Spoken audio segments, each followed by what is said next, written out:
आनंद दुबे जी, प्रधानमंत्री ने आज सीधे खुद हमला बोला और उनने कहा मैंने जो दो भविष्यवाणी की थी दोनों सही निकल गई, इसलिए अब मैं राहुल गांधी से कहूंगा कि डरो मत भागो मत।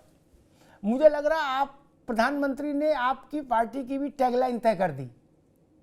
जैसे राहुल गांधी ने कहा था डरो मत, कांग्रेस ने वो टैगलाइन बना ली, अब प्रधानमंत्री जी ने कहा कि डरो मत भागो मत, ये आपकी टैगलाइन हो गई इलेक्शन में। देखिए अमिताभ जी, मैं अपनी बात जो है, प्रधानमंत्री जी ने तो बताया ही, ये और पहले से प्रधानमंत्री जी ने कहा था कि ये भगे भगाए थके थकाए डरे डराए लोगों का गठबंधन, और इसमें सब वही लोग।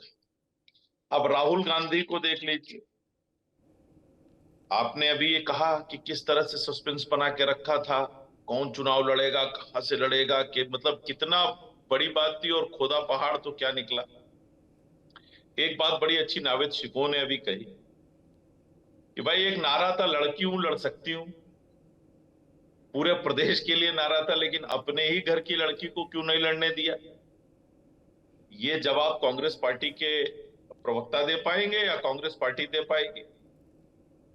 लगातार इस तरह की चर्चाएं हैं कि परिवार के अंदर, पार्टी के अंदर ही अंदर खाने कुछ ठीक नहीं है। जो लोग महिलाओं को लेकर बड़ी बड़ी बातें करते हैं वो अपने घर की महिलाओं का ही रास्ता रोके पड़े।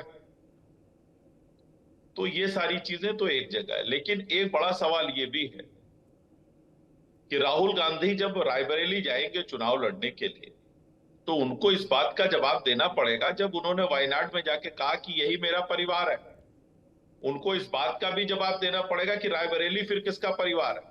उनको इस बात का भी जवाब देना पड़ेगा कि उन्होंने कहा था कि उत्तर प्रदेश के लोगों की सोच जो है वो छिछले स्तर की होती है, सतही होती है, और यहाँ केरल में और इधर जो है ये थोड़ा गंभीर विचार के लोग रहते हैं, ये अच्छा चिंतन करते हैं। तो ये भी बताना पड़ेगा उनको कि आखिर सतही लोगों के बीच में चुनाव लड़ने वो क्यों चले आए। उनको ये भी बताना पड़ेगा कि क्या अब उनको उत्तर प्रदेश के आम अच्छे लगने लगे। उन्होंने कहा था ना उत्तर प्रदेश के आम मुझे अच्छे नहीं लगते हैं, चाहे वो मलियाबाद के हो चाहे बनारस के लंगड़ा आम हो। तो राहुल गांधी को बहुत से सवालों का जवाब जो है वो देना पड़ेगा रायबरेली में। साथ साथ ही उनको रायबरेली में जनता को यह भी बताना पड़ेगा कि लंबे समय तक जो अमेठी और रायबरेली को इतना प्रतिनिधित्व जो है कांग्रेस पार्टी को करने का मौका रायबरेली अमेठी ने दिया, आखिर उस रायबरेली अमेठी को उसके बदले में उन्होंने क्या दिया। और बहुत से सवाल हैं जिनके जवाब राहुल गांधी को जाके रायबरेली में देना पड़ेगा। और हाँ, एक बात बहुत स्पष्ट है कि राहुल गांधी हिम्मत नहीं जुटा पाए अमेठी से चुनाव लड़ने का। 2019 में स्मृति ईरानी जी ने उनका बोरिया बिस्तर बांध के वहां से भगा दिया था, फिर वो वहां गए और अब यहाँ आए, और निश्चित रूप से कांग्रेस पार्टी इस बार रायबरेली की सीट भी हारेगी। ठीक है, ठीक है, पूरी तरह से ठीक है। आनंद रुक लूंगा। दीपक मिश्रा जी, एक जवाहरलाल नेहरू बड़े इसलिए हुए कि उन्होंने अपनी जिंदगी में 4-5 दफा बड़े जोखिम उठाए। क्या उस स्तर के जोखिम जिनके बारे में दूसरा कोई विचार करे तो पसीना आ जाए। इंदिरा गांधी देश की बड़ी नेता, कांग्रेस की सबसे बड़ी नेता इसलिए हो पाई कि उन्होंने जोखिम उठाया। चाहे गलत सही मैं नहीं जा रहा, ऑपरेशन ब्लू स्टार एक बड़ा जोखिम था, 71 की लड़ाई बड़ी जोखिम थी, इमरजेंसी इंपोज करना बड़ा जोखिम था, लेकिन उठाया।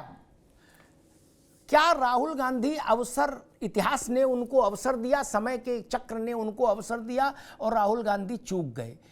कोई आदमी बड़ा नेता नहीं हुआ, जितने 35-40 साल में मैंने देखा और जितनों को पढ़ा, जो वक्त पर भाग गया हो या पलायनवादी रुख ले ले या सेफ साइड ले ले और फिर वो बड़ा नेता कहलाए। नहीं, आप अपनी पार्टी में बड़े हो सकते हैं, क्योंकि घरेलू पार्टियां हैं, उनमें आप अध्यक्ष हो सकते हैं, संरक्षक हो सकते हैं, चेयरमैन हो सकते हैं, अंतर्राष्ट्रीय अध्यक्ष हो सकते हैं, लेकिन देश के नेता नहीं हो सकते और कार्यकर्ताओं के नेता नहीं हो सकते। दीपक मिश्रा। आदरणीय अमिताभ जी, मैं आपके इस वक्तव्य से अक्षरशः पूर्णतः सहमत हूं कि राजनीति में जोखिम उठाना चाहिए। राजनीति को चुनाव के समय भी जोखिम उठाना चाहिए, और चुनाव को रक्तविहीन युद्ध की संज्ञा दी गई थी। यानी जो युद्ध में होता है उतनी ही प्रतिबद्धता राजनीति में होनी चाहिए, को भी चुनावी राजनीति में। नेहरू महान थे, लोहिया महान थे, ये महान लोग थे। तो वर्तमान दौर की राजनीति में कोई व्यक्ति हो, उनका शतांश भी नहीं है, इसमें स्वीकार करने में कोई हिचक नहीं। लेकिन राहुल जी ने जोखिम तो उठाया ही है ना। यही भाजपा के साथी कहा करते थे, हमारे आनंद जी आनंद लेते हुए कहा करते थे, आनंदमय होते हुए कहा करते थे, आनंद में निमग्न होके कहा करते थे, संलग्न में नहीं, निमग्न होके कहा करते थे कि राहुल ने उत्तर प्रदेश छोड़ दिया। देखिए मोदी जी की लहर, कोई बड़ा नेता विपक्ष का लड़ ही नहीं रहा है, कोई अड़ ही नहीं रहा है। राहुल जी यहां से आ गए, अखिलेश जी कन्नौज से आ गए, आओ। तब फिर अब इसमें क्यों कि भागने का शब्द क्या थे? लड़ रहे हैं ना, लड़ाई से भाग नहीं है। दूसरी बात, अब आइए अमेठी और रायबरेली की बात। तो जो इनके लिए अमेठी, वही इनके लिए रायबरेली। जैसे कंता घर रहे, वैसे रहे विदेश।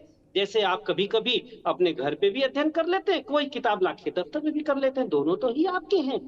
चाहे दिल से सोचे, चाहे दिमाग से सोचे, सोचना तो उन्हें ही है।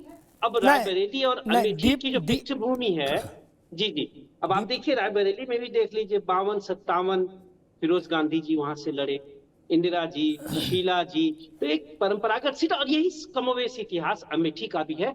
हाँ, थोड़ा अच्छा होता कि अमेठी को ही चुनते, लेकिन ठीक है, जो चुन लिया सो चुन लिया। दीपक जी, यहाँ दो बातें हैं कि इतना सरलीकृत बात नहीं है। मैंने कहा फिर अगर यही 52 का ही फंड ये करना है तो फूलपुर से लड़ते, पंडित जी का उत्तराधिकार लेते ना, उनसे बड़ा नेता तो वही नहीं आपके परिवार में। फिर सीधे वहीं का तिलक लगा लेते राहुल बाबा, झंझटी खत्म होता, संकट कटे मिटे सब पी रहा है। फूलपुर जाके लड़ लो, कलेश काटो। नहीं, दीपक जी ने उसको बड़ा सरलीकरण कर दिया। मसला ही नहीं। आप कल तक अमेठी को कंठहार बनाए चल रहे थे कि नहीं चल रहे थे? चल रहे थे। वहां से संजय लड़े, राजीव गांधी लड़े, सोनिया गांधी लड़ी, राहुल लड़े। अब आपने क्या कह रहे? आपके सारे कांग्रेसी नेता क्या कह रहे?